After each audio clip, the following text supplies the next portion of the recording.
m'appelle Mariotte, c'est mon deuxième prénom et c'est le nom du projet. C'est un projet de chansons, enfin du coup j'écris surtout en français. J'essaye de faire un univers à la fois onirique et à la fois assez personnel. Du coup j'aime bien m'inspirer de choses, ça peut être des contes ou des légendes, mais aussi de ma propre vie.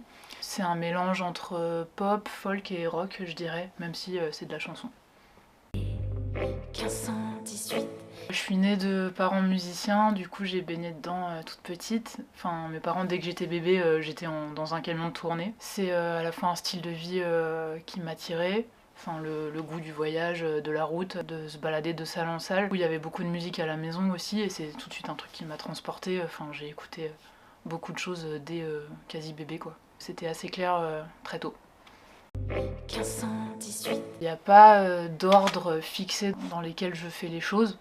Déjà je décide quand même que je vais écrire quelque chose et que je vais sortir quelque chose pour bientôt.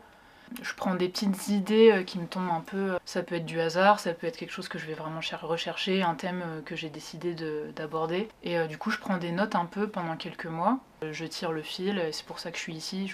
C'est pour tirer le fil de chaque idée que j'ai notée dans mon petit carnet jusque là, quoi. Pour développer tout ça.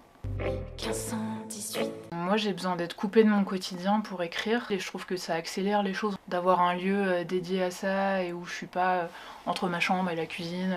C'est un lieu un peu intemporel, un peu magique où j'ai beaucoup d'espace. C'est aussi un lieu qui compte pas mal pour moi, où je suis pas mal venue quand j'étais enfant. Mes grands-parents ils m'emmenaient souvent ici et c'est un lieu qui m'a toujours impressionnée.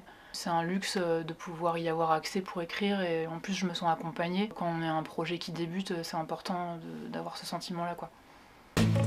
Été 1518. Été. Le jazz, pas du tout, c'est quelque chose qui m'est arrivé par le biais des rencontres, quoi. Et, du coup c'est un truc plutôt que j'ai découvert comme ça, mais mes grandes influences, on va dire, c'est plutôt le rock. Du rock punk, par exemple Fugazi, PJ Harvey, pas mal de folk, Jessica Hoop, des choses comme ça.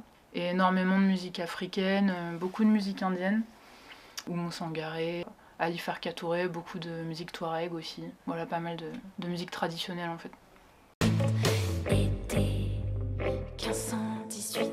Comme je chante en français, on a tendance à estampiller les gens qui chantent en français sous le sigle de la chanson. Il y a une touche quand même un peu rock, mais pas seulement parce que je suis à la guitare électrique, parce que dans les arrangements, j'ai un peu le goût du riff, j'aime bien avoir des refrains assez marqués. Ça en fait aussi quelque chose d'un peu pop, parce que j'aime bien que ça puisse s'adresser au plus de gens possible, même si ça part de l'intime ou de choses un peu opaques. Du coup, ouais, je pense pop-rock avec quand même pas mal de folk. Voilà, très hybride, je pense.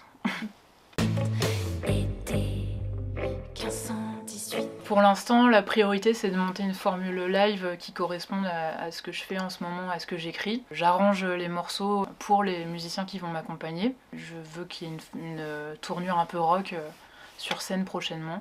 Bon bah merci. Merci les filles, trop bien.